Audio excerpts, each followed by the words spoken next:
Hello everybody, my name is Phaethodas and here we have the Gates of Troy build! Yeah! This is the build, this is actually the update number 2 for the build. I call it the multiplayer update because what you see right now is the multiplayer setup that I was using for this build when I was taking this build through multiplayer. Of course, many of you have already seen this build in multiplayer because we live stream multiplayer Titan Quest every Saturday. This is a standard for this channel, and you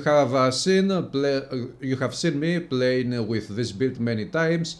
Because after I completed the legendary journey solo single player, then I took this build through multiplayer and I have upgraded the character, the level of the character to level 85, which is the cap. It doesn't go any higher. So some people wanted me to make an update for this build, the Gates of Troy build. This is a great build.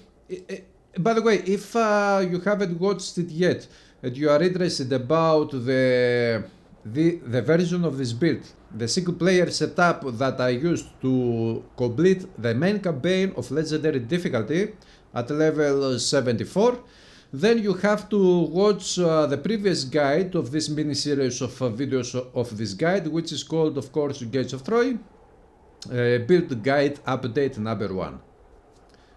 This is the update number 2 and it is about multiplayer. So when we were playing multiplayer, the idea was this one. Since in multiplayer you have other players with skills that can buff your resistances or your health and in general your survivability, they can help you and you gain more survivability when you play multiplayer, usually. Then I could alter some things in the build and use some other items and make this build even more powerful. As I was saying in the previous video, if you watch this video again or for the first time, when I was playing solo, for example, I was using the rigs Timeos and Alki. Where is Alki? I don't have here Alki. Okay. It is somewhere, but I don't know where it is. No, okay, it is not here. Maybe I gave it to somebody else. It doesn't really matter. I was using Timeos and Alki. These two rigs belong to the same set and they provide a good amount of survivability. But then in multiplayer I decided to take these two rigs off and equip my Marco Faris rings. 2 copies of this ring, different copies. Why did I do that? Because these two rigs are super powerful and when you equip them on this build specifically, your damage output goes much higher than when you use the Timeos and Alki. And I wanted to have as much damage output as possible in multiplayer so I could be destroying enemies as fast as possible. This is why I decided to put these rigs here. Of course I lost survivability but I gained damage output. But as I said before, this is a setup for multiplayer. You can use it in single player. In single player you will be dealing even more damage to your enemies with this setup, but your survivability will be even worse than it would be in multiplayer with this setup, because in multiplayer you gain the buffs from other players, while in single player you don't get any buffs from other players. So for the multiplayer setup we have these items. Marco Faris, we have the Odysseus armor. In single player I was using the Myrmidos Chitin, this specific item here. This is a great item because it gives you also recharge time reduction. This is super important for this multiplayer version of this build. Because when you have recharge time reduction, you can start casting your skills much more frequently, which helps very much. And of course this is the only reason why I have this item here in multiplayer, because this one provides you minus 42% recharge. 42! 80% is the cap, you can reach up to 80% recharge reduction, 42% is half. So we get 42 from this one, and we get 15% from this one, and we have, how much is it? 57. Yeah, 57%. We have the Elemental Rage. This is a great item. I've been using this one in multiplayer. In single player I had another artifact I don't have it on my inventory now, but anyway, if you watch the previous video, you will see the exact setup of single player of this build. This one helps very much because it gives 10% of attack damage compared to health, which means we hit with our very powerful attacks of this build our enemies, and of course we get back lots of health, and we survive much better this way. And of course we get elemental resistances and all of these things. And we also have this shield, the Svalin shield, something like that.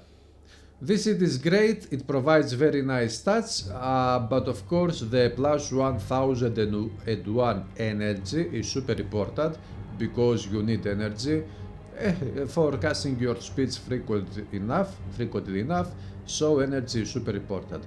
And of course it gives a very good amount of block chance and block damage and all of these things and some resistances.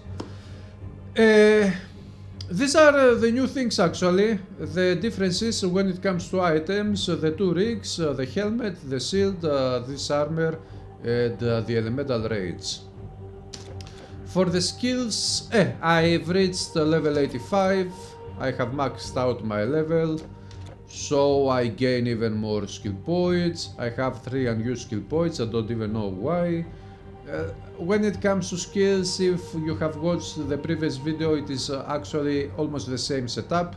We have maxed out adrenaline, resilience, defensive reaction, rally, inspiration, defiance, battle awareness, focus, iron will, quick recovery, shield charge, disruption, butter. This has only 1 point because I think this skill is bugged sometimes. When you put many points here and you hit your enemies, only one enemy is getting hit. But this should be a bug here. I don't know what is going on with this skill. I have only 1 point in Colossus form. I use this one very rarely, only against bosses, so I don't have many points here. And of course I have maxed out armor handling and pulverize. For Storm Mastery, I'm playing with Eye of the Storm, 1 point here on Summon Wisp, maxed out Squall, maxed out Obscured Visibility, maxed out Storm Nimbus, Heart of Frost, and also Static Charge, and we have Storm Surge maxed out. We have Freezing Blast 7 out of 8, let's put 1 point here to max it out now. I use this one, only 1 point, and we have the Reflection skill here. So, Freezing Blast is a great skill. I started using this one in multiplayer actually, as far as I remember. It is a skill, in multiplayer, because I had points to spare in other skills. I didn't need to put any more points in other skills, so I decided to go with this one. And this one was a great decision because you freeze enemies in multiplayer, single player too. But also in multiplayer you freeze your enemies, and when you freeze your enemies, things become much easier for everybody. You and your party, your teammates. So it helps very much. And I have 1 point here, it is not super important. I can spend more points there, or I can spend some points here. I have only 2 unused skill points to spend. Let's put them, for example, here and 1 here. Something like, it doesn't really matter. It doesn't matter. So, guys, this is the update for the multiplayer setup of this Gates of Troy build on level 85, maxed out finally, and we did it together. Our community helped leveling up to the maximum level and reaching the cap of the level of this character, the Gates of Troy. So, the Gates of Troy is a build which was built with the help of this community, the best Titan Quest community on the planet, our community. And of course, let's not forget that we still use a Giant's Tooth. I was using a Giant's Tooth also in the previous video. If you go and watch the update number 1 of this build, you will see that I was still using this item, a Giant's Tooth, not the exact same copy, another copy of a Giant's Tooth. I got this one as a gift from another player, which is kind of an upgrade for my old Giant's Tooth, which I think I gave away as a gift to another player, my old Giant's Tooth. I don't remember, I think I did that. Anyway, it doesn't matter. This is the Gates of Troy build. We have live streamed many times this build. We have some videos of this build. We have a couple of build guide videos. This is the final update for this build. Now it is time for us to go forward, to look forward to new updates of the game and also to new builds that are coming in this masterpiece of a fucking action RPG game. This game is the best. Come on, let's play all together. Titan Quest, it is the best. Now I'm a big lady. It looks amazing.